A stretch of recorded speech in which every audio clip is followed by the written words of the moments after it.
Comic book Shaman's War on Money, the Peace and Justice Equation.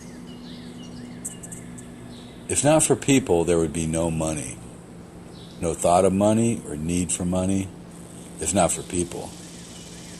Is money the secret strength of human beings, or perhaps rather its prophylactic to peace and justice, keeping our common planet on its course of degrading and suffering? If this observation appears banal or puerile on its face, it does beg the question, is money essential to the growth of human prosperity in this century? Us having learned all of its lessons and observed all of the technological advances of every past time, I suggest that money has morphed from a 14th century boon to bankers and merchants to become, at last, the great glass barrier ceiling to everyone fully utilizing their great human potential. For us, each husbanding and best using all natural resources and distributing what all to in a more fair, economic, and fuel-efficient manner. This way, and never by money trickling down on us from on high, is the cure for poverty, war, terrorism, and perhaps in time even xenophobia. At our worst, we human beings are addicted to money as a palliative drug taken beyond its prescribed use. In further advancing this propositional equation, it is imperative to be clear that its primary constituent constant proves that there is no involuntary loss of capital or property required for its considered implementation. Since all enterprises evolved as they have done, whether government-sanctioned or otherwise, and even those now outlawed as criminal to any degree, even so must all even out the same as corporations and churches in this system. This proposition is not immoral, because contemplation leads to recognizing that sin and virtue do not live separately from one. Is not even the worst sort of sinner the product of her fate? And who of us might not have been more fortunate if things had been better?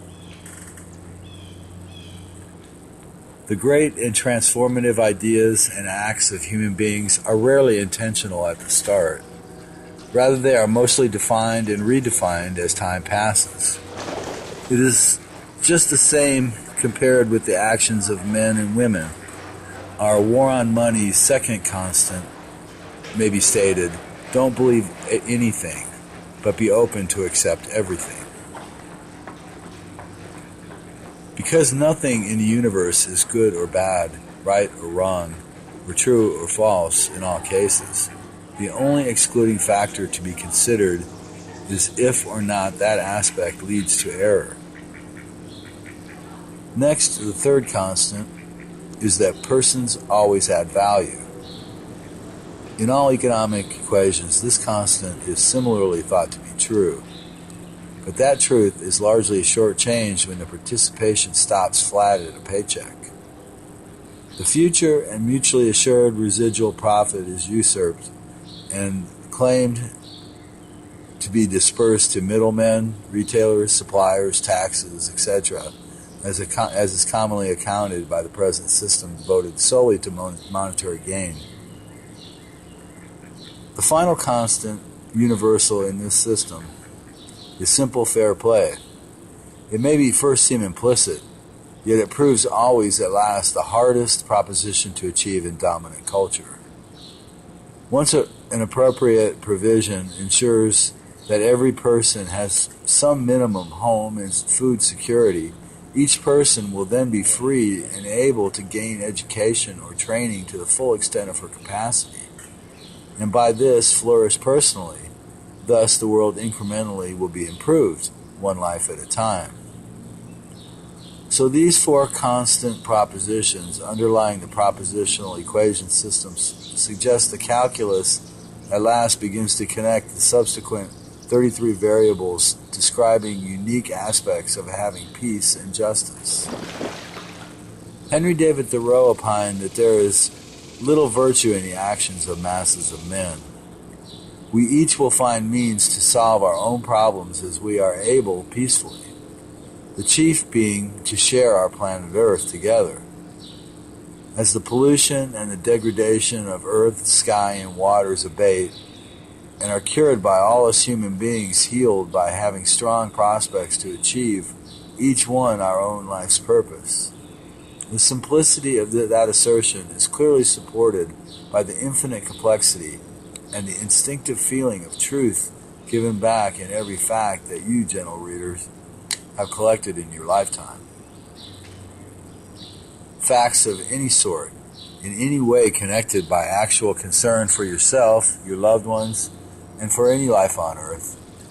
Integrating the description of variables is, as described below, presented in two problems examined as practical application of this system to real-world problems.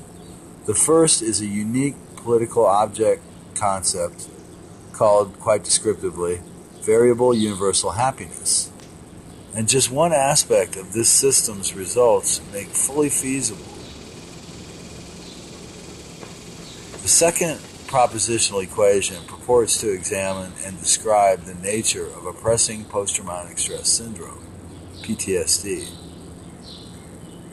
By these four named constants, factored with the 33 indicated variables, one may derive infinite combinations of solutions suitable for application, not just to our own problem, but to each person's unique dilemma, and any conceivable problem or combination of such, so preventing each our own peace and happiness.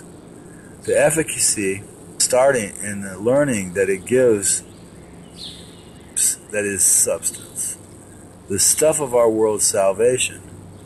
The trick of achieving this yourself is to see the things that the Nagual shows back to you as seeing new ways to know what had been inconceivable in the past. Finally, this work concludes expression of a metaphysical system that demonstrates new ways to think about seemingly intractable problems.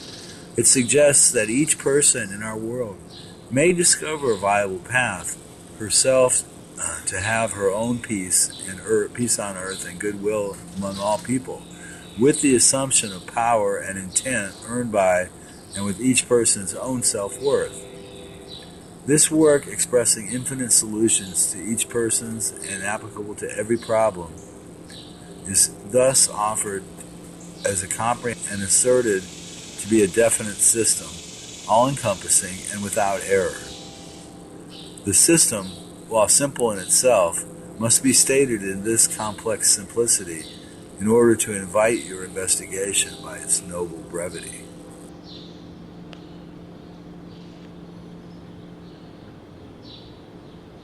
Listen to your woman, but not closely.